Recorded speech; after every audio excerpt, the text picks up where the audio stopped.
Evangelio según San Mateo, capítulo 6, versículo 6.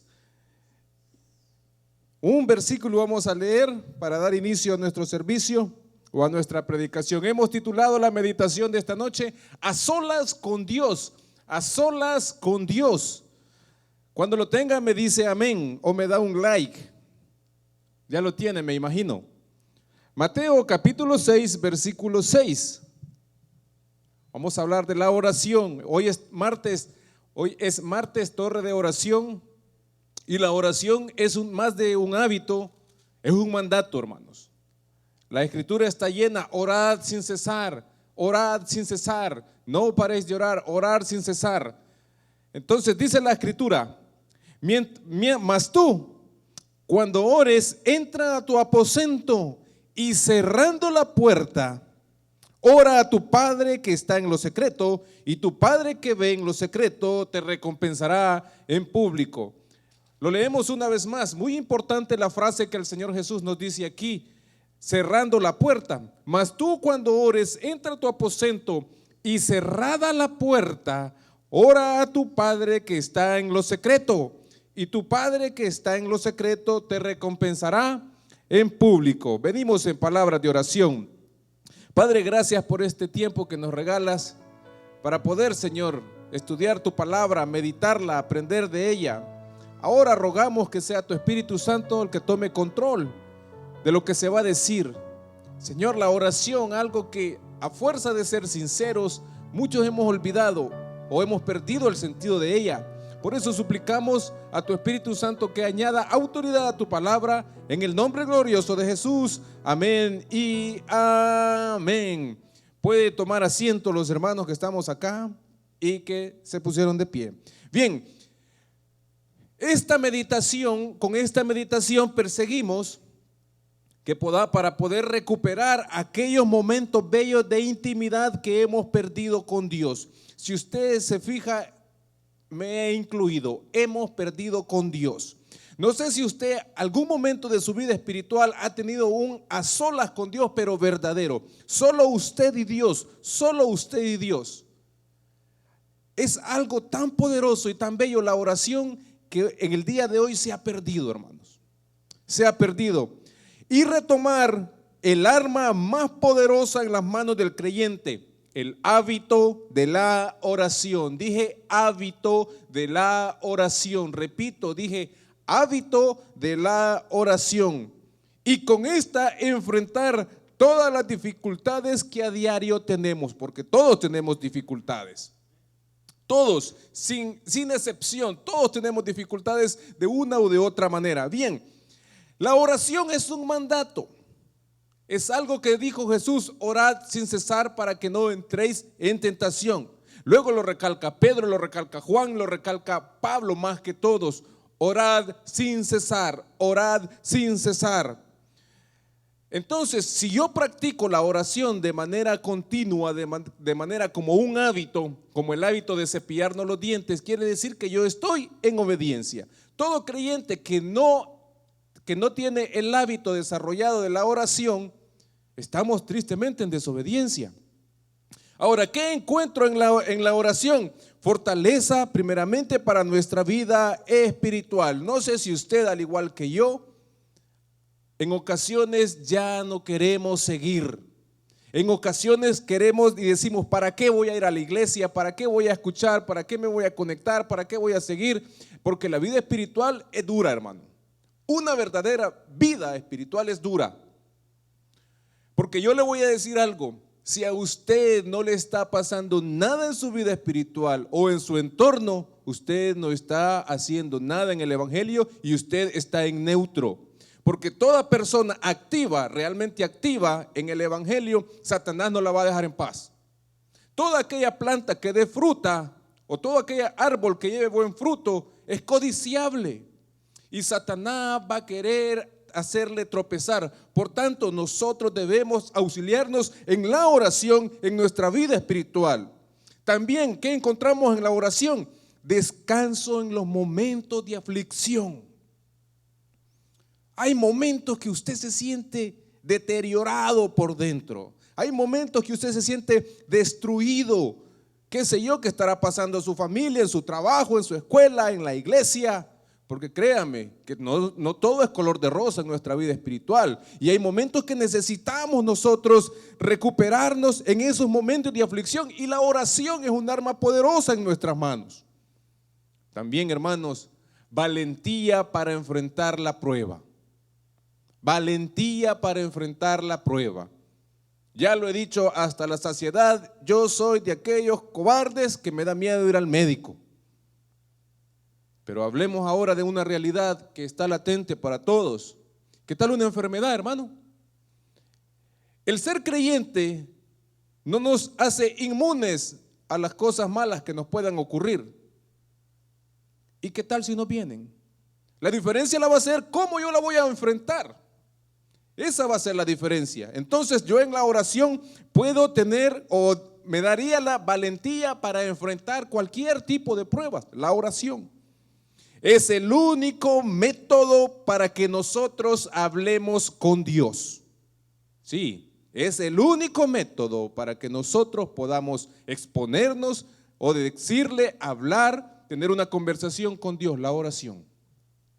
La oración es un arma a nuestro favor en contra de todo. Por ejemplo, en la oración nosotros podemos interceder los unos por los otros, que es lo que la Escritura manda acerca del creyente. No hay un solo verso en la Biblia que diga yo que debo de hablar mal de alguien. La Biblia me manda a orar por esa persona independientemente de su comportamiento. No críticas, no juzgamientos, orando los unos por los otros. La oración. La oración puede ser usada, fíjese esto, la oración puede ser usada en contra de los que nos desean mal. Y orar por ellos. ¿Qué dijo Jesús, hermanos? Orad por los que os maldicen. Orad por los que os persiguen. Hermanos, nosotros no somos moneditas de oro. Le vamos a caer mal a mucha gente. Hay gente que nos va a querer hacer la vida imposible. Hay gente que va a hablar mal de nosotros. Hay gente que nos va a calumniar. ¿Y cuál es el arma que yo tengo? ¿Ir a enfrentar a esa persona? No, orar por ellos. Hay padres que están tan frustrados con sus hijos porque andan en malos pasos. La oración es un arma poderosa. Aquellos padres, hermano, mire, yo soy producto de las oraciones de mi madre. 19 años tenía. Y me encontró en malos pasos mi madre y me dijo, ya te entregué al Señor, hay que ver a Él lo que hace con vos. Nunca me puso un dedo encima, pero sí oraba por mí. No sé qué tipo de oración hizo mi madre, pero a los 3 años después llego yo con un tratadito y le digo, madre, recibí al Señor. Y el Señor me abrazó y mi madre me abrazó y me dijo, yo sabía que Dios me oía. La oración es un arma poderosa. Hermanos, si sus hijos no quieren nada con Dios, ore por ellos, haga usted su parte. La oración es un arma poderosa en contra de Satanás. No las limpias, no el aceite ungido, no tonterías de esas, la oración. Orad sin cesar para que no caigas en tentación. Esas fueron las indicaciones del Señor Jesús. La oración es para hacerle frente a la tentación. ¿Por qué nosotros somos tan débiles en la tentación? Porque no vivimos la oración de la manera que deberíamos. Esa es la respuesta. No vivimos una vida, valga la redundancia, de oración continua. Y aún encima nos exponemos. Somos presa fáciles de las tentaciones. Más ahora, con la tecnología, Satanás nos ha puesto en bandeja de plata todo lo que esté a nuestro alcance. Por eso debemos de ser sabios, pedirle a Dios sabiduría en oración, qué es bueno, qué es malo, tener discernimiento de espíritu. El crecer espiritualmente depende mucho de la oración. Me encanta lo que el apóstol San Pablo les dice a los colosenses, en la carta a los Colosenses capítulo 1 versículo 9, dice así, mire, por lo cual también nosotros, hablando de orar los unos por los otros. Desde el día que oímos, no cesamos de orar por vosotros. Y mire para qué. Mire cuáles son los resultados que Él espera. Desde el día que oímos, no cesamos de orar por vosotros y pedir que seáis llenos del conocimiento de su voluntad, de toda sabiduría e inteligencia espiritual. Mire el poder de la oración. Los resultados que Pablo nos está diciendo que podemos obtener si vivimos una vida de oración. Hermano, a mí no se me queda nada a la Biblia, ni a mí tampoco. La oración nos puede ayudar a crecer de una manera increíble. ¿Sabe qué nos dice este verso? Que también podemos ver cuál es la voluntad de Dios para nosotros. Allí está la respuesta, en la oración. Nuestra naturaleza es dada a lo malo. Nuestra naturaleza pecaminosa, humana, caída, es dado a lo malo. Por consecuencia lógica, nos va a hacer desviarnos de la voluntad divina de Dios. Pero ¿qué es lo que a mí me va a ayudar a mantenerme dentro de la voluntad de Dios? La comunicación que yo tenga con Él. ¿Y cómo puedo comunicarme con Dios? A través de su palabra y a través de la oración. Ahí, ¿quiere usted saber la voluntad de Dios para usted? Número 1, lea su Biblia y ore. Ahí está. Le aseguro que si nosotros viviéramos lo que estos versos dicen, no tendríamos necesidad de andar pidiendo consejería pastoral, que no es malo, hermano, porque es un deber ser de un pastor. Pero, Dios a un creyente, a un hijo de Él, le habla fuerte y audible por medio de la oración y por medio de su palabra. Pero yo quisiera traer a usted una pregunta que les hice el sábado a los jóvenes. ¿Cuándo fue la última vez que usted y yo tuvimos 5 minutos de intimidad con Dios? 5. Le dejo a usted su respuesta, yo tengo la mía. Por eso andamos en neutro, como dice a veces nuestro pastor, porque la vida de oración nuestra es muy flaca, es muy desnutrida. Entonces, nos ayuda a crecer espiritualmente. El nuevo nacimiento requiere crecimiento y ayuda del Señor. ¿Qué dice? Recordemos lo que dice la Escritura en Corintios capítulo 3, si no más me equivoco. Yo regué, yo sembré, Apolo regó, pero el crecimiento lo da Dios. Dios. Recuerde, hermano, cuando nosotros nacemos de nuevo somos como un niño recién nacido. Por eso es que algunos creyentes se comportan o nos comportamos caprichosamente dentro de las iglesias, porque somos niños espirituales y necesitamos crecer por medio de la oración. Por medio de la oración el Señor le va a dar crecimiento, le va a dar madurez. El ser de oración nos hace dependientes del Señor, lo cual nos aleja del orgullo. Todo conocimiento y sabiduría está no solo en la palabra escrita, sino también en la oración. Porque necesitamos la guianza del Espíritu Santo. Fíjese de que hay varios mitos con respecto a la oración. Por ejemplo, que es muy común. Es que yo no oro porque pues si Dios todo lo sabe. Es una verdad a medias, porque es cierto, hermano. Dios todo lo sabe y Mateo lo dice palabras del Señor Jesús. Pero si todo lo sabe, entonces ¿por qué nos ordena orar? Sencillo, porque Él quiere que tengamos comunicación con Él. Ese es un mito que debería de desaparecer de todas las iglesias que se llaman cristianas. Es un mito. Es un mito. Dios sabe lo todo, por eso no oro. No, hermano. Dios quiere que tengamos comunicación constante con Él. Dios quiere que tengamos comunicación constante con Él. Toda la Escritura está llena de este mandato. Cerca de 30 versículos que dicen respecto a la oración, en los cuales ninguno dice por si quieren. Orad sin cesar. Orando en muchas oraciones, dice Pablo en Filipenses también. Lo que pasa, hermanos, es que nos hemos vuelto muy cómodos. No sé si a usted le ha pasado, porque yo sí lo he vivido muchas veces, que cuesta levantarse del sillón e ir a orar. Usted se cepilla los dientes, la práctica de todo universal, cepillarnos los dientes antes de dormirnos, y qué rica la cama. Nos volvimos cómodos. Nos volvimos cómodos. Y a veces Dios no quiere una oración larga, quiere una oración de calidad. 3, 4 minutitos de calidad con Él. Sincerarnos delante de Él, tener unas solas con Él. Para tener una vida de oración debemos vencer muchas cosas: cansancio físico, cansancio espiritual, enfriamiento espiritual y el enemigo más peligroso, yo mismo.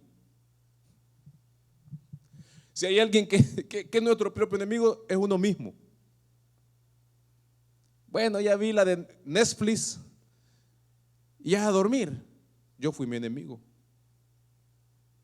Yo fui mi enemigo. No tomé el tiempo, no me di el tiempo, no vencí todos estos obstáculos. Yo fui mi enemigo. El creyente, hermano, al igual que el judío, ha perdido el sentido de la oración.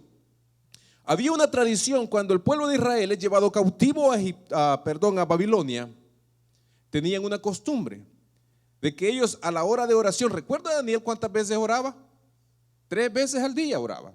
Entonces, como ellos no tenían templo, eran cautivos, entonces ellos, donde les agarraba la hora de orar, se hincaban y con su rostro dirigido a donde estaba el templo más o menos, y oraban ahí. Pero esas oraciones sí eran sinceras, porque estaban cautivos y anhelaban estar en su templo. Pero ya luego, cuando son repatriados, ya esta costumbre se hizo una religión para exaltar el orgullo de ellos, y ya los fariseos ya lo hacían para que lo vieran. ¿Qué estaban alimentando ellos? Su orgullo, su ego. Véanme, yo lo hago. ¿Recuerdan aquel episodio de la escritura donde están un fariseo orando en altavoz y el otro está él solo dándose golpes de pecho? Jesús dijo: ¿quién de los dos creen que salió justificado? El que estaba orando en silencio de una manera sincera. Al igual que los fariseos, muchos creyentes hemos perdido el sentido de la oración. Jesús no condenó nunca que los fariseos oraran en público. Él no condenó eso. Condenó el orgullo que estaba tras esa oración. Fíjense, Jesús no condenó que los fariseos oraran en público. Los apóstoles oraron en público. Condenó lo que venía implícito en su oración. Su oración venía llena de orgullo por lo que daban. Creían que eran santos delante de Dios, pero estaban peor que muchos. El judío y su tradición pervirtió la oración. Por eso, para alejarnos del orgullo, Él nos da la indicación de buscar la privacidad para orar. Ya lo vamos a ver en el desarrollo. En esta parte de la escritura, Jesús nos muestra 2 grupos de personas. Si usted leyó conmigo la escritura, en Mateo 6, dice así, 6:5, cuando ores no seas como los hipócritas, porque ellos aman el orar. O sea que sí oran, pero su oración no es genuina. Y el Señor quiere que la iglesia se salga de esa oración y se traslade a la oración verdadera. 2 grupos. Los hipócritas, que Él les llama hipócritas, los que se exhiben. Les gusta ser igual que nosotros, que oramos en público. Es peligroso, hermano. Es peligroso porque nuestra oración en público debe ser lo más sincera que se pueda, no exhibirnos. Porque qué bonito ora el hermano ahí enfrente. Qué tan sincera es la oración. Entonces, me dio la orden el pastor que a las 8:15 vamos a terminar. Bien, entonces, para estar a solas con Dios, ¿qué es lo que yo necesito para estar a solas con Dios? ¿Qué es lo que yo necesito para estar a solas con Dios? En primer lugar, para estar a solas con Dios, debemos de cerrar la puerta. Mire lo que dice el verso 6. Mas tú, cuando ores, entra en tu aposento y cerrada la puerta, ahí quédese. Vamos a pasar al análisis y comentario de esta expresión que me gustó: cerrada la puerta. Cuando usted entra en su casa, ¿deja la puerta abierta o la cierra? ¿Para qué? Para tener privacidad como familia. Eso es lo que quiere Jesús, que en nuestra oración cerremos todo tipo de puertas. Solo Él y yo, solo Él y usted. Cierre la puerta, hermano. Cierre la puerta al Facebook. Cierre la puerta a la televisión. Cierre la puerta a los comentarios de afuera. Cierre la puerta a sus hijos, porque ese momento es de Dios. Hay que cerrar la puerta. No sé si cuando usted está orando, usted está pidiendo algo y de repente está pensando: ¿y mañana qué voy a cocinar? No cerró la puerta. Hay que enfocarnos. Dios quiere una oración enfocada en Él, un momento de Él. Hay que cerrar la puerta. Cerrar la puerta significa tener una intimidad seria con Jesús. Seria con Jesús. ¿Se ha fijado que hay conversaciones que usted espera que toda la gente se vaya? Y usted quiere platicar con esa persona esas cosas importantes y la gente no se va. ¿Qué hacemos entonces? Nos vamos a un lugar y ¿qué? Cerramos la puerta. Necesitamos empezar a cerrar la puerta. Cerrar la puerta significa solo Él y yo y nadie más. Cerrar la puerta significa, fíjese, al cerrar la puerta evitamos que entren distractores. Más ahora, hermano. Qué bonita esas oraciones en donde solo usted y Dios y nadie más. Por eso nosotros los bautistas tratamos de ser lo más callados posibles a la hora de orar, para no interrumpirle al hermano que está junto a nosotros. Porque esas oraciones personales es donde nosotros nos podemos sincerar con Dios. Es donde nosotros podemos exponer a Dios. Es necesario tener un lugar de encuentro con el Señor. Porque fíjese lo que dice el verso 6. Mas tú cuando ores, entra en tu aposento. Un lugar específico de oración. Un lugar quieto. Un lugar identificado en donde usted va a tener un encuentro con Él. Cerrada la puerta, nadie más cabe, solo el Señor y yo. En este momento, en esos momentos, ¿sabe qué deberíamos de hacer? Porque estamos orando y con un ojo cerrado y con el otro abierto, viendo las notificaciones. Hay que apagar el celular si es posible en ese momento. Necesitamos recuperar la intimidad con Dios. Necesitamos recuperar la intimidad con Dios. Es necesario tener un lugar de encuentro con el Señor. Hablemos con Él como con alguien conocido y ser sinceros con Él. ¿Se ha fijado ustedes? Y no es a manera de comentario, no es crítica, que muchas personas dicen: no, es que yo no puedo orar en público. Y tiene razón, puede ser que sí, no criticamos eso. Pero para hablar con Dios, Dios le entiende su lenguaje, hermano. Dios le entiende las intenciones de su corazón. Él no le exige un vocabulario espléndido, no, le pide sinceridad. Sinceridad en aquellas cosas que usted diga: Señor, yo quiero, pero no puedo. ¿Qué decía Pablo acerca de sus debilidades? Porque en mi debilidad se perfecciona su poder. ¿Pero por qué? Porque él había reconocido que sin Dios no era nada. Y había reconocido que él tenía en sus manos un arma poderosa cargada llamada oración. Momentos de intimidad con él. Y mire, si usted ve la conversión del apóstol San Pablo, el apóstol San Pablo antes del cristianismo, cuando era fariseo, ese hombre era un soberbio, hermano. Pero ya luego en sus epístolas, tal vez podemos decir que tenía un temperamento flemático, pero era una persona bien diferente. ¿Qué es lo que le había transformado tanto a ese hombre? ¿A dónde él había obtenido tanta revelación? Por medio de la oración. Hablemos con él como con un conocido, hombre. ¿Nunca ha prestado dinero a usted? Usted espera que vaya a un lugar solito y llega, pastor, ¿cómo está? Fíjese que me puede prestar unos $300. Así es con Dios. Él no es un desconocido para nosotros. Él no es un desconocido para nosotros. Que nosotros le tratemos como un desconocido ya es otra cosa. En ese momento nuestra mente debe cerrar la puerta a todo y enfocarse en Él. En ese momento tratemos de no pensar en otra cosa más que en la conversación que tenemos con Él.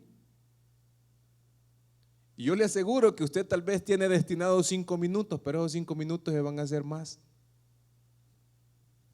cuando usted se enfoca en Él, porque tenemos tanto que decirle. 5 minutos no le alcanzan. Y cuando usted viene a sentir, dice, hey, oré media hora, porque su mente se enfocó en Él. ¿Por qué? Porque cerró la puerta.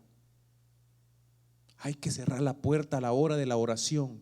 Dice Jesús, palabras de Jesús en el capítulo 6, versículo 6, más tú, ese tú es mi persona. Porque si usted tiene su Biblia conmigo, dice, más tú, cuando ores, entra en tu aposento, dijimos un lugar, y cerrada la puerta. Hay que cerrar la puerta. La intimidad con Él requiere nuestra atención total. Busquemos calidad de oración, no cantidad. En segundo lugar, verso 9. Por cierto, hermano, antes de pasar al segundo lugar, si usted sigue leyendo el contexto desde el capítulo 6, desde el versículo 6, hasta el versículo 9, Él nos da ciertas indicaciones en las cuales usted léalas en casita. Son indicaciones muy importantes, pero léalas en casita.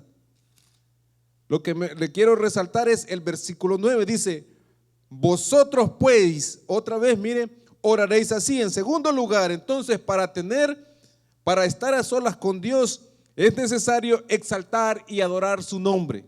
Mire lo que dice el verso 9. Vosotros pues oraréis así: Padre nuestro que estás en los cielos, santificado sea tu nombre. Exaltación. En otras versiones dice, sea tu nombre por los siglos o por siempre bendito. Adoración y exaltación.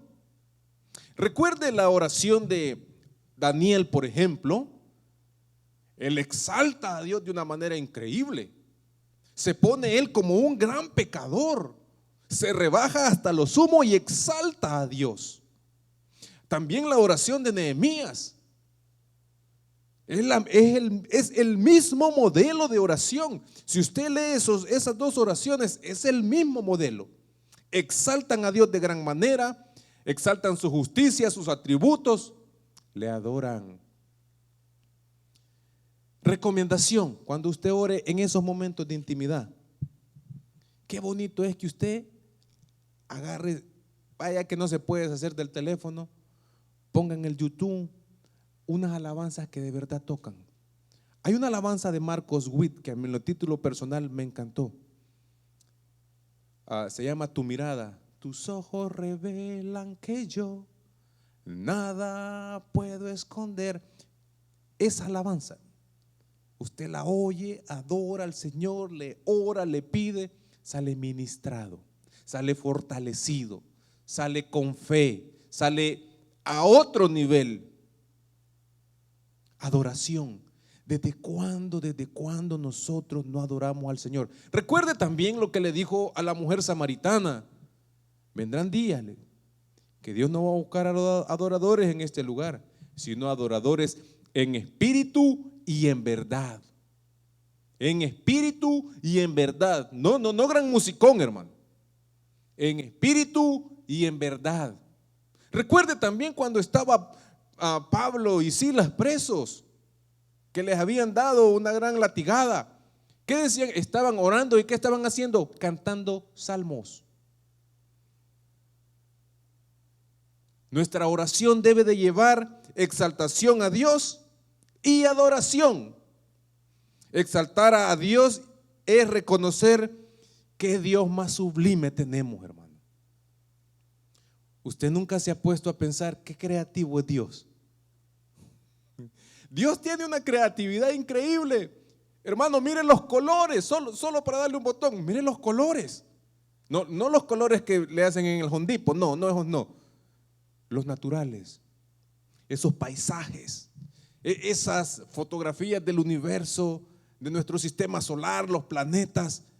¡Qué Dios más creativo! Recordémoselo en oración, hermano.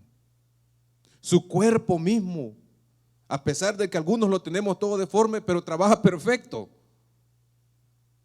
Es una máquina perfecta creada por el arquitecto divino llamado Dios. Hay que exaltarlo también.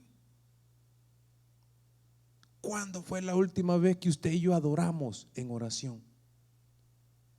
¿Cuándo? Pregunta que yo me hice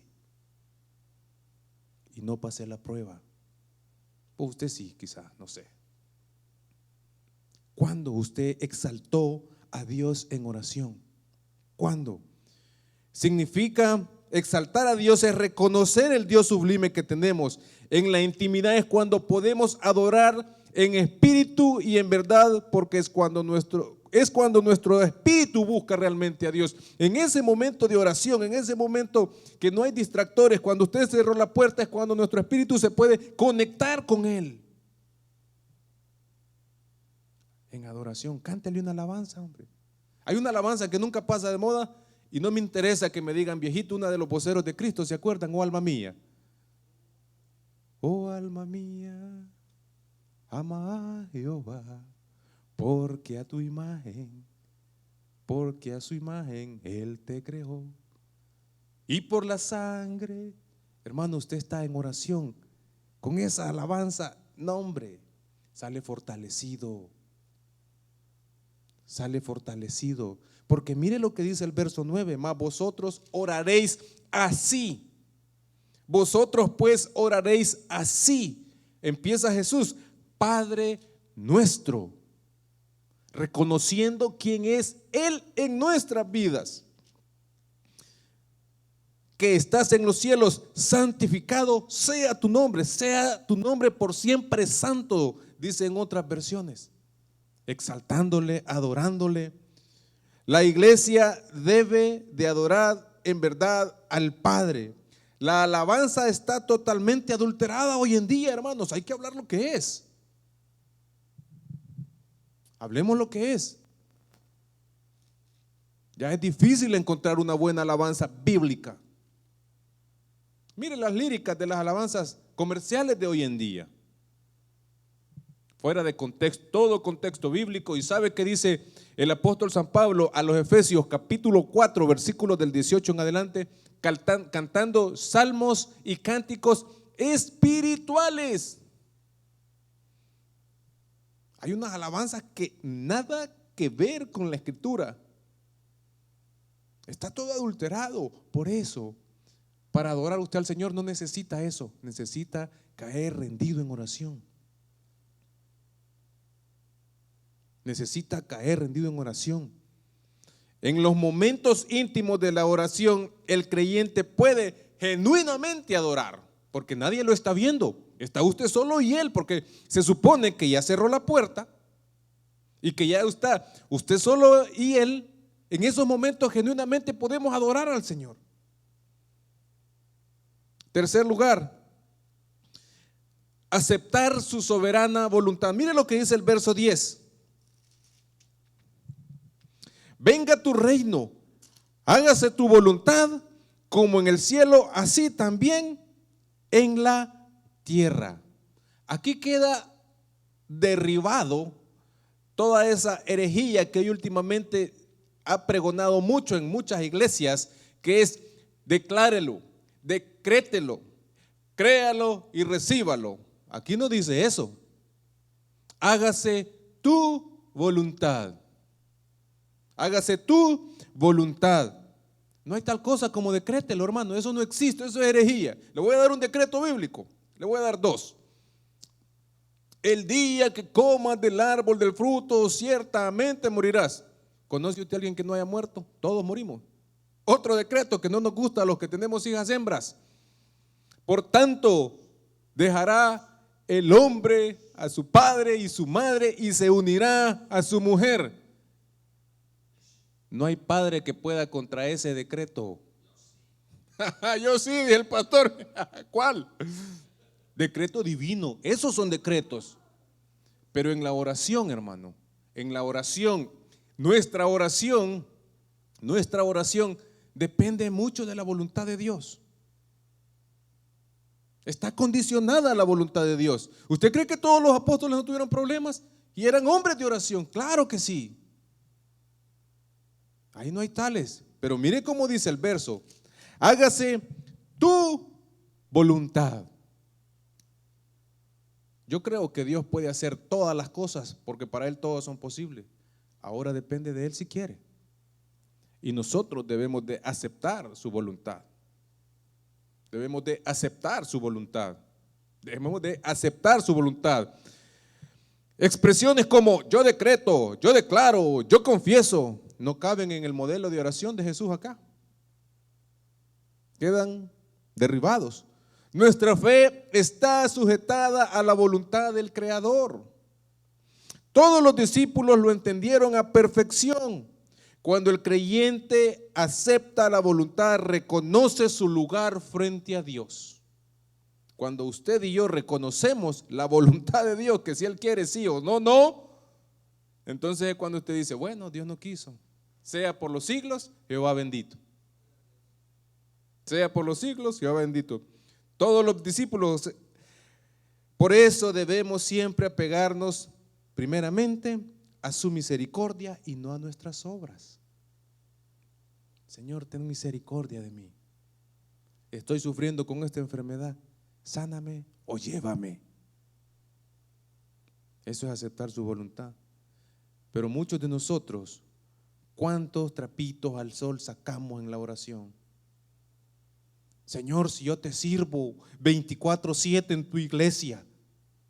¿Y qué? Bástate mi gracia, le dijo a Pablo. Bástate mi gracia. Por eso, hermano, ¿sabe qué? Mejor pidamos misericordia, hombre. Mejor pidamos misericordia. Que Dios se apiade cada día de nosotros, porque le comunico, todos los que estamos conectados, incluyéndome, hemos hecho lo suficiente para estar en el infierno. Todos los que estamos conectados, incluyéndome, hemos hecho lo suficiente para estar igual o peor de nuestra situación. Si a veces hacer cuentas, hermano, le salimos debiendo al Señor.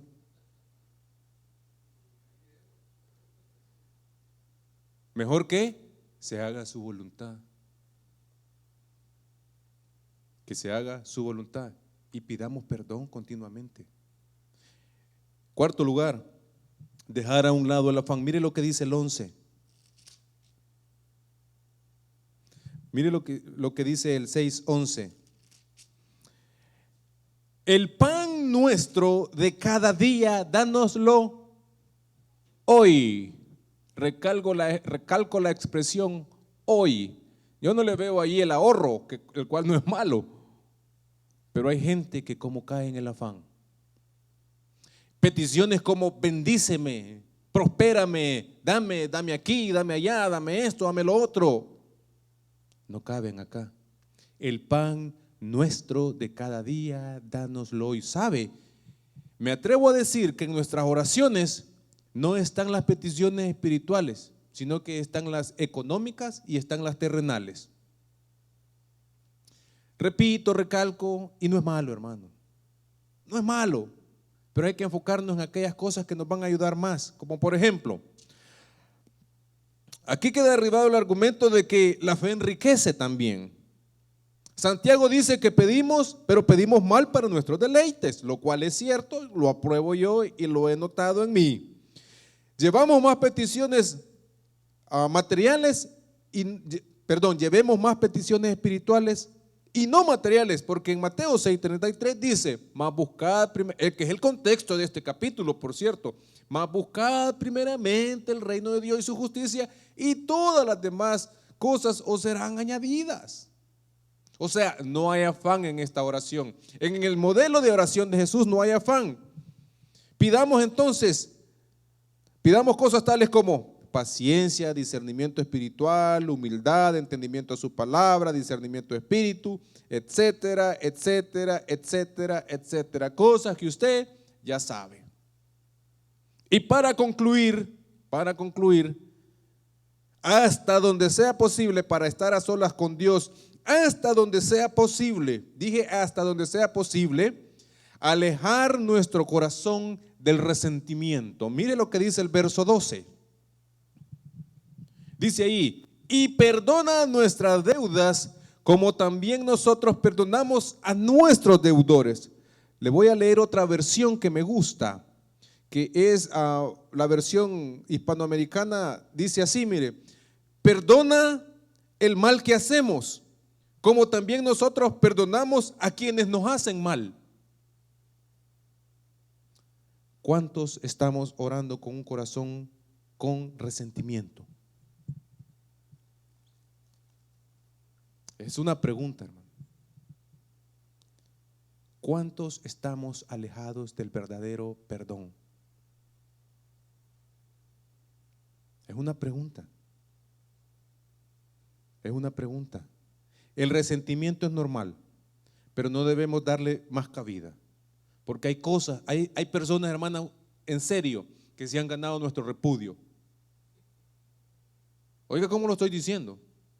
Hay personas que se han ganado nuestro repudio, pero hasta ahí dejémoslo.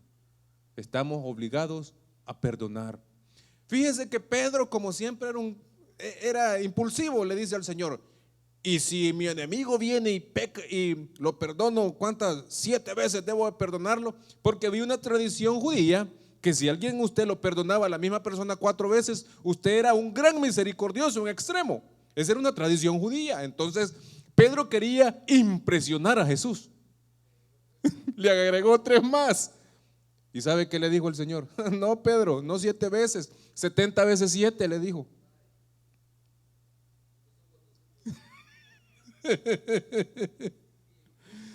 Ilimitado el perdón. Hermano, ¿ya revisó su corazón?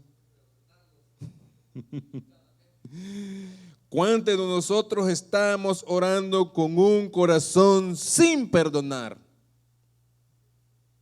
Sobre toda cosa guardada, guarda tu corazón, porque de él mana la vida.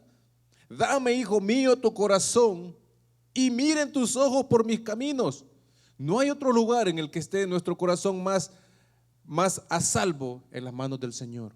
¿Sabe que en el Salmo capítulo 26, David le dice al Señor, examina mi corazón y hazme saber? O sea que hay cosas ahí que ni nosotros sabemos. Nuestra oración debe estar alejada del resentimiento. Fíjese que el verso inferencialmente nos hace culpables a nosotros, porque dice, perdónanos del mal que hacemos. O sea que también usted, hermanito lindo, usted también ha hecho cosas feas. O sea, usted, hermanito lindo, alguna vez quizá habló mal de alguien. Usted, hermanito lindo, quizá una vez fue infiel, qué sé yo. Entonces hay que perdonarnos los unos a los otros. No sé si usted es resentido, ¿se conoce usted? Yo me conozco bien, yo soy muy resentido, hermano. Y esa es una de mis debilidades grandes. Yo me acuerdo lo que me ha hecho el pastor.